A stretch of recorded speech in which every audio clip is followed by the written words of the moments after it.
este imperio, a diferencia de otros imperios, como el persa, o el imperio babilónico, el imperio asirio, trajo una nueva concepción de la civilización.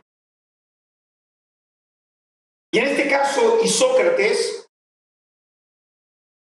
en el siglo V, define la esencia de la cultura helenística, cuando dijo: nuestra ciudad aventajó tanto a los demás hombres en el pensamiento y oratoria que sus discípulos han llegado a ser maestros de otros.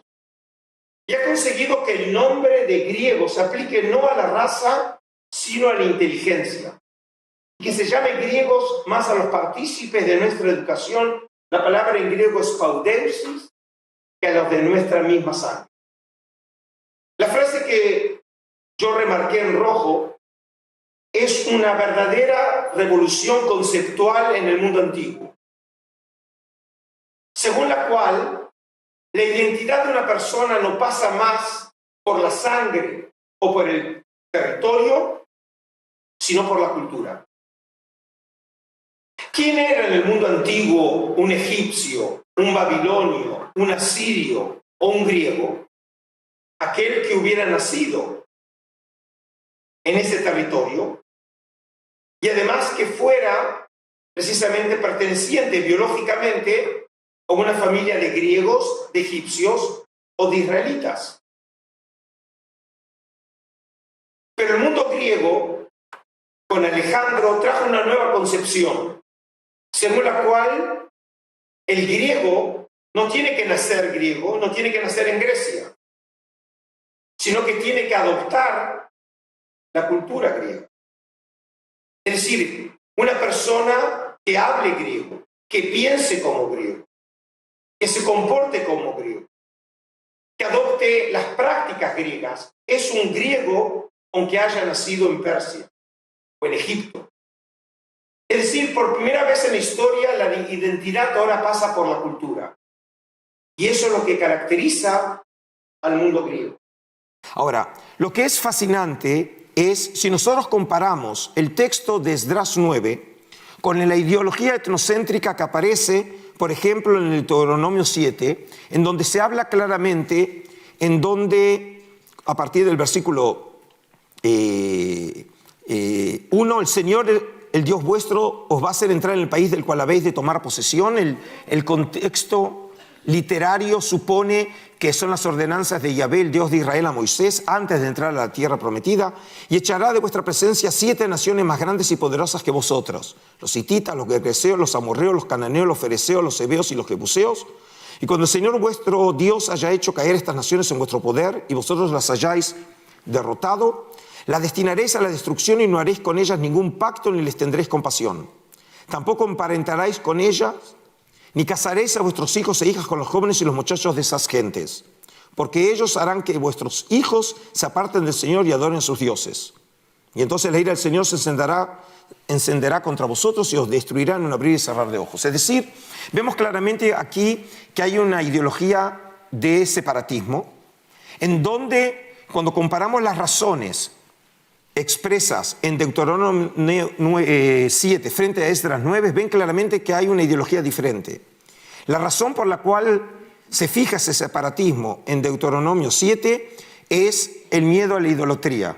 Es que el pueblo de Israel no caiga en la adoración de los dioses, suponiendo que las mujeres, en este caso los casamientos mixtos, pueden llevar a la perdición religiosa del pueblo de Israel. Mientras que en Esdras 7 la razón ya no es religiosa, sino en este caso es biológica. Es para evitar la mezcla, en este caso racial. Como dije, o el contacto de la simiente sagrada, considerando que la simiente de Israel es sagrada, frente a una simiente de los paganos. Como ven, es una perspectiva totalmente diferente. Si alguno no supiera que estoy hablando de Esdras 9, cree que estoy hablando de una ideología de Goebbels, ¿sí?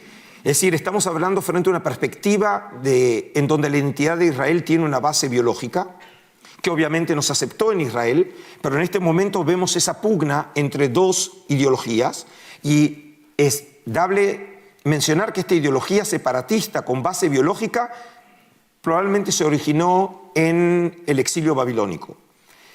Y esta diferencia de ideología, que es un desarrollo en extremis de lo que ya aparecía en el Deuteronomio y parece haberse desarrollado exegéticamente, teológicamente, socialmente en la situación de exilio babilónico, también es muy interesante cuando comparamos la lista de pueblos. Fíjense, la lista de pueblos en Esdras 9 frente a la de Deuteronomio 7, y fíjense lo que sucede. Los en rojo son los pueblos que aparecen en las dos listas. En Deuteronomio 7 en azul, los gergeseos y los heveos no aparecen en Esdras, y en Esdras en verde no aparecen en Deuteronomio, que son los amonitas, moabitas y egipcios.